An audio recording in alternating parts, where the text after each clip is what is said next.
we're looking at our past, we're looking at old ways of dealing things to see if we can find new ways of dealing things. Because before we even start any process of developing that awesome future, you got to understand the underpinnings, which is your past. It's even trickier to defeat these old behaviors, but we can do it. We can be the author of our own future. But once again, circling back, I wanted to make sure that we understand, before we talk a whole lot about building that awesome future, we've got to really look at the underpinnings of how we communicate, how we decide our decisions. What I did was helpful. I learned to look at how I responded to things, how I reacted to things, and why I thought the way I thought about people and relationships. So the first thing I gotta say is, really, before you get out there and date, before you get out there back in the circuit with women, you gotta eat the frog. Okay, eat the frog has been around a long time. Basically, what that means is you gotta do the difficult work. You gotta do the difficult task first. Usually involves avoiding procrastination. But what I would relate to is, go ahead and do the work. Go ahead and put some time and effort into understanding who you are, understanding what your last relationship or relationships were about before you get into a new one. Because when you get into a new relationship, your mind gets involved with that and your time gets kind of taken up.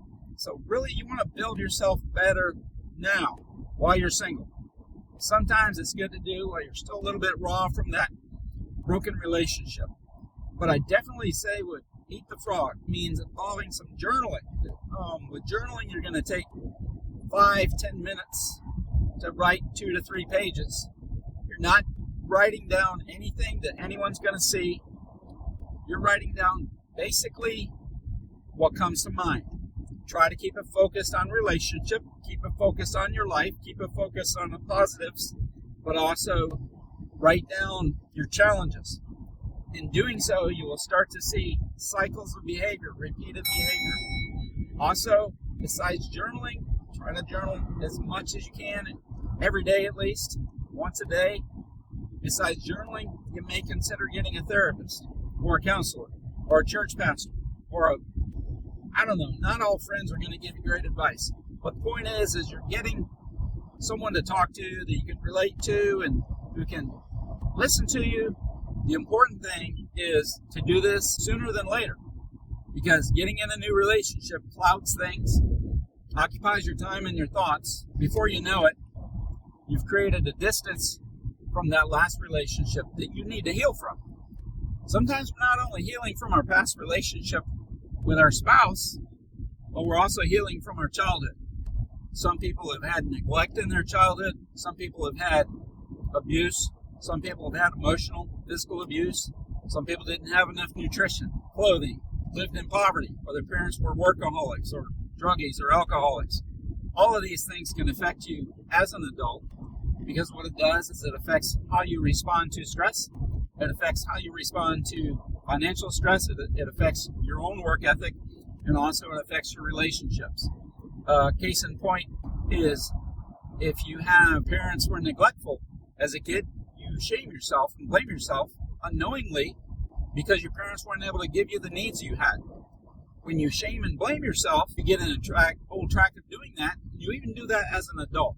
So if somebody asks you, well, can we work on improving something, you might automatically go to shame or defensiveness. Whereas good coping mechanisms might say, yeah, I think I can communicate better, or I think I can address that differently. But if all you have is shame speaking or that childhood voice or embarrassment, sometimes it's hard to get past that. What you got to do is get a therapist, a counselor to help you pass these challenging emotions and thought patterns and old tracks. Do it. It's possible. I recommend doing it before you get into a new relationship with a woman, because in our age, 40s, 50s, and beyond, it's even trickier to defeat these old behaviors, but we can do it. We can be the author of our own future.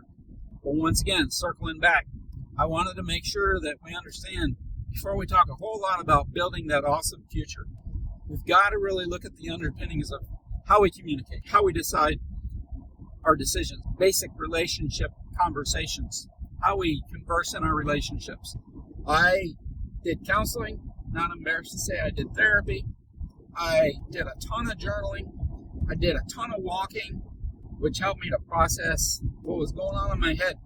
Because I wanted to understand myself so I wouldn't go into another relationship making the same idiot maneuvers, the same behaviors.